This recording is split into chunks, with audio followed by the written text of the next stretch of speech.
اعوذ باللہ من الشیطان الرجیم، بسم اللہ الرحمن الرحیم۔ پانچوں نمازوں میں کون سی صورتیں پڑھنا افضل ہے؟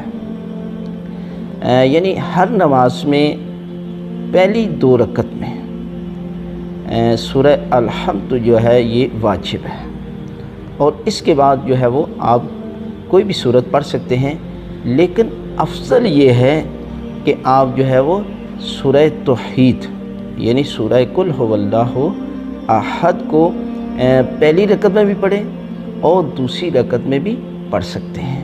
اس لیے جو ہے یعنی انسان کو اپنی زندگی میں کم از کم 2 صورتوں کا ٹھیک ہونا ضروری ہوتا ہے، ایک سورہ الحمد یعنی سورہ فاتحہ، اور دوسری ہے سورہ توحید یعنی قل هو اللہ احد۔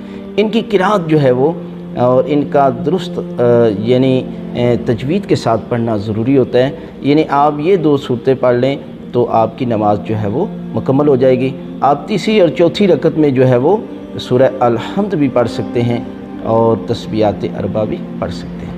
یعنی افضل یہ ہے کہ سورہ الحمد کے ساتھ سورہ توحید کو جو ہے وہ دونوں رکعت میں پڑھ سکتے ہیں۔ یعنی سورہ توحید نماز میں وہ صورت ہے کہ جس کو آپ دونوں رکعت میں پڑھ سکتے ہیں۔ سورہ الحمد کو تو پڑھنا جو ہے وہ واجب ہے، لیکن باقی صورتوں میں اختیار ہے، لیکن بہتر ہے کہ آپ پہلی میں بھی سورہ توحید پڑھ لیں اور دوسری رکعت میں بھی سورہ توحید پڑھ لیں۔